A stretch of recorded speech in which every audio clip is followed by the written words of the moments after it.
ಭೀಷ್ಮ ಮಹಾಭಾರತದ ಅತ್ಯಂತ ಮಹಾನ್ ಯೋಧರಲ್ಲಿ ಒಬ್ಬರು. ಅವರ ಮೂಲ ಹೆಸರು ದೇವವ್ರತ. ಅವರು ರಾಜ ಶಂತನು ಮತ್ತು ಗಂಗಾದೇವಿಯ ಮಗನಾಗಿದ್ದರು. ಬಾಲ್ಯದಿಂದಲೇ ವಿದ್ಯೆ, ಯುದ್ಧಕಲೆ ಮತ್ತು ಧರ್ಮದಲ್ಲಿ ಪರಿಣತರಾಗಿದ್ದರು.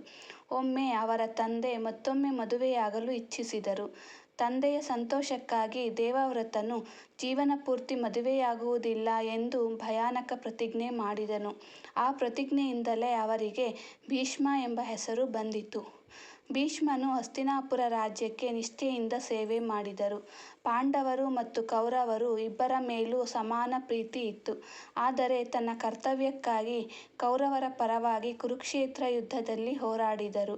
ಯುದ್ಧದಲ್ಲಿ ಅರ್ಜುನನ ಬಾಣಗಳಿಂದ ಬಿದ್ದ ಭೀಷ್ಮನು ಬಾಣಗಳ ಹಾಸಿಗೆಯ ಮೇಲೆ ಮಲಗಿದ್ದನು. ಅವನಿಗೆ ಇಚ್ಛಾಮರಣದ ವರ ಇದ್ದುದರಿಂದ ತಾನು ಬಯಸಿದ ಸಮಯದವರೆಗೆ ಜೀವಂತನಾಗಿದ್ದನು. ಕೊನೆಯಲ್ಲಿ ಧರ್ಮ ಮತ್ತು ಜೀವನದ ಮಹತ್ವದ ಉಪದೇಶ ನೀಡಿ ಲೋಕ ತ್ಯಜಿಸಿದರು. ಭೀಷ್ಮನ ಜೀವನದ ಪಾಠ: ಧರ್ಮ, ತ್ಯಾಗ ಮತ್ತು ಕರ್ತವ್ಯವನ್ನು ಎಂದಿಗೂ ಬಿಡಬಾರದು.